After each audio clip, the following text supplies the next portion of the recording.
sachez que nous sommes tous en train d'expérimenter le vieillissement. Vous, moi, nous. Nous sommes des praticiens du vieillissement. Certains sont juste plus expérimentés que d'autres. Et nous pouvons nous appuyer sur leur expérience pour choisir quel individu on veut devenir, pour choisir nos rides, pour choisir nos cheveux blancs et pour expérimenter nos vulnérabilités. Moi, je suis tombée dans le vieillissement quand j'étais petite. Ma grand-mère ne m'a pas appris à vieillir, elle m'a appris à vivre.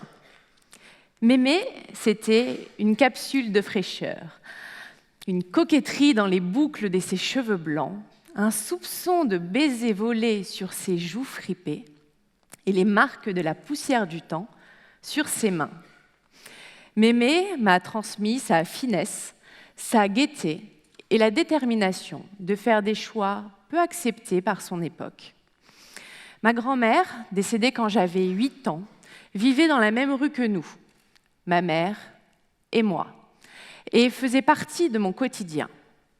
À mon tour, j'ai décidé de garder cette proximité géographique et de vivre à 20 minutes de chez ma mère. Prenons quelques instants pour parler de vous. Demandez-vous quelle part de vous-même, dans vos comportements, dans votre physique ressemble à vos grands-parents.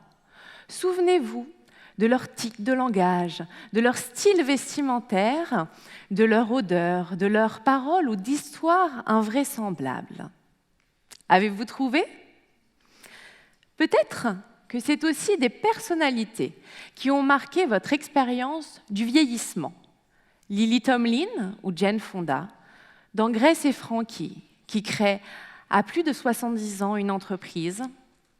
Ken Loach, qui continue de faire des films à plus de 80 ans. Ou peut-être Nelson Mandela, qui, à 76 ans, est devenu président d'Afrique du Sud. Alors, je vous parle de ces personnalités parce qu'elles ont toutes un point en commun avec ma grand-mère. Vous en doutez ? Eh bien, ce sont des artistes. Les artistes, ce sont des créateurs de manières de vivre qui cultivent constamment leurs différences. Ils explorent le changement, ils nous inspirent et ils façonnent de nouveaux modèles. Que ce soit Ken Loach, quand il crée ses films et qu'il parle des inégalités sociales, que ce soit aussi Jane Fonda, quand elle soutient les droits civiques, ou ma grand-mère, quand elle fait le choix de divorcer en 1958. Ce sont des artistes, ce sont nos artistes. Et je suis certaine aussi que dans votre entourage, vous en avez des artistes.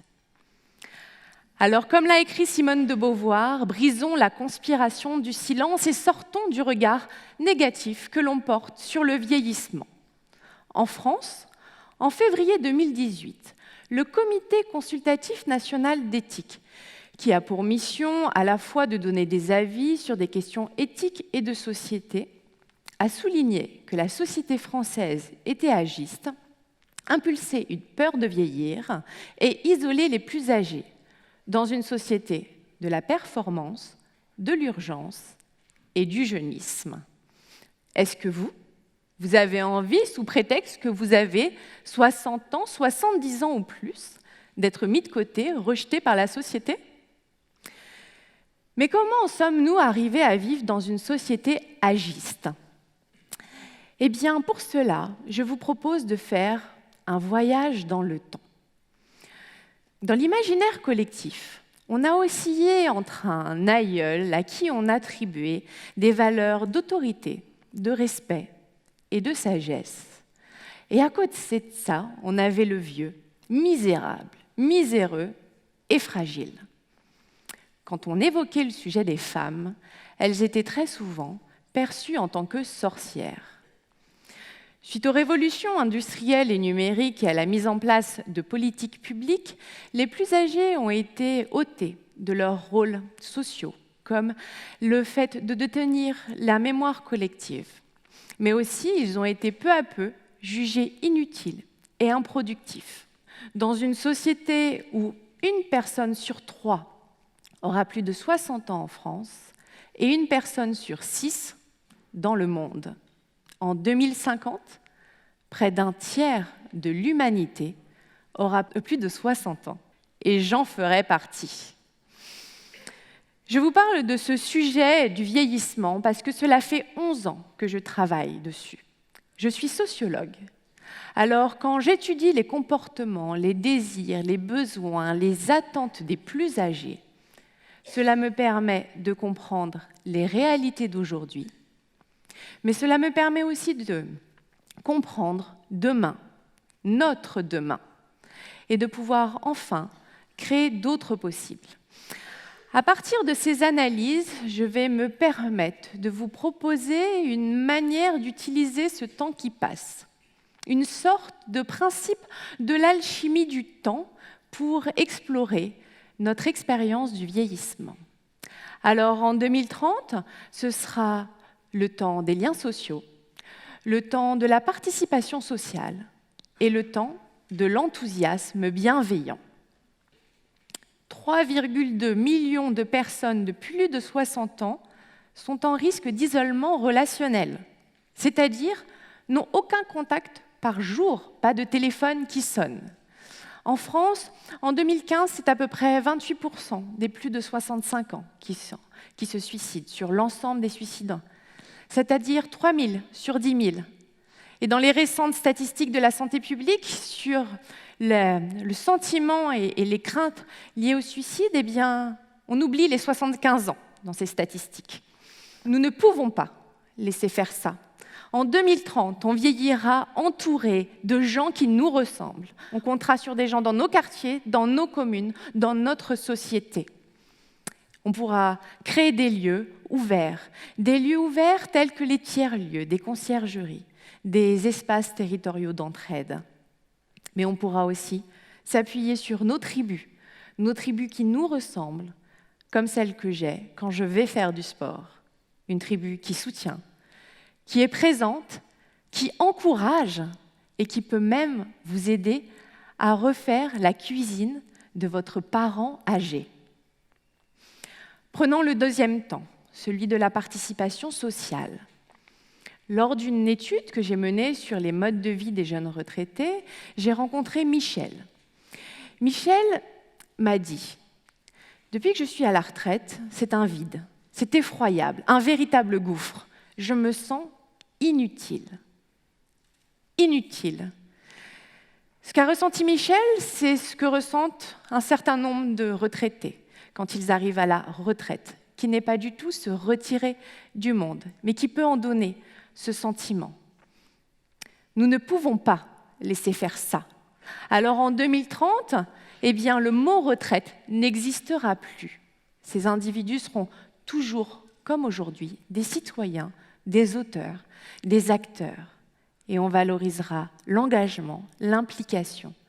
Pourquoi pas à travers des économies circulaires, des banques d'activités où on pourra mettre en lien à la fois les besoins des territoires et les compétences des individus. Reprenons Michel. Michel qui a des compétences en jardinage, très bon jardinier, il pourrait très bien aider l'école du quartier qui vient tout juste d'intégrer un potager dans sa cour.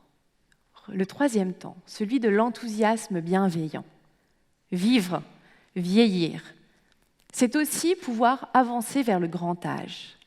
Eh bien, quand on arrive à ce moment-là de la vie, on a besoin d'être entouré par des professionnels qui développent cet enthousiasme bienveillant. Mais nous sommes véritablement loin de la réalité. 17 minutes par jour, par personne, sont consacrées en EHPAD à la toilette. Il en faudrait 30. Cette situation peut entraîner de la maltraitance involontaire en EHPAD, mais aussi à domicile. 75% des maltraitances ont lieu à domicile et ont lieu le plus souvent auprès de femmes. Nous ne pouvons pas laisser faire ça. En 2030, nous aurons des professionnels qui développeront cet enthousiasme bienveillant à travers des modèles comme Montessori ou Humanitude. Ces modèles valorisent à la fois la présence, l'écoute, la dignité, la singularité, la prise en compte de la personne âgée. Bien évidemment, pour cela, il faut des moyens, du temps, des professionnels compétents et revaloriser les métiers. Mais nous, vous, moi, nous, que pouvons-nous faire au quotidien pour devenir un vieux un peu mieux chaque jour? Je vais reprendre ces 3 temps. Sur le premier, celui des liens sociaux. Soyons des individus sur lesquels nos artistes de la vie peuvent compter pour équilibrer à la fois humanité et technologie. Revenons sur Michel, qui vient tout juste d'installer une application sportive pour comptabiliser ses kilomètres et puis surtout bénéficier d'une communauté virtuelle. Lorsque Michel nous contactera pour aller marcher avec lui, eh bien, acceptons et encourageons-nous mutuellement, passons des moments en commun avec lui. Et surtout, veillons à ce que nous ayons des liens sociaux avec des âges différents. Je vous parlais de la participation sociale tout à l'heure. Eh bien, donnons. Donnons, faisons des choses sans rien attendre en retour, dans nos quartiers, dans nos immeubles, dans nos communes, dans notre société. Enfin, l'enthousiasme bienveillant. Eh bien, que vous soyez artiste de la vie ou artiste débutant, eh bien, soyez bien évidemment enthousiastes. Rions, chantons, marchons, mangeons du chocolat, vibrons, soyons bienveillants, prenons soin de nous, prenons soin des autres, prenons soin de la société. Essayons, échouons, tombons, relevons-nous, pour enfin écrire nos peintures. La vie, ce temps qui passe, c'est un peu comme une sorte d'exposition. Cette exposition n'est pas permanente, elle est en reconfiguration perpétuelle.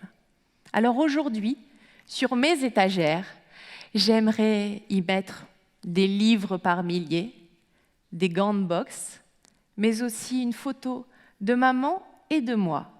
Maman, 75 ans, mon artiste de la vie. Demain, quand je serai vieille, j'aimerais trouver sur mon étagère une boucle de mes cheveux blancs, des livres sur lesquels mon nom sera inscrit, mais aussi une photo de mes petits-enfants et de ma tribu, peut-être de mes tribus, jouant dans un potager dans lequel on aura planté des arbres, des herbes médicinales et où on aura créé des actes éco-responsables.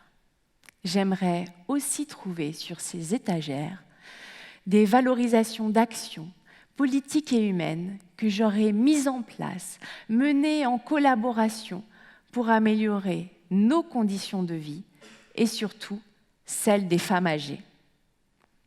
Alors, pour finir, j'aimerais que vous releviez 2 défis. Le premier, celui de devenir un vieux, un peu mieux chaque jour. Et le second, de regarder autour de vous et d'aller échanger avec quelqu'un d'une autre génération.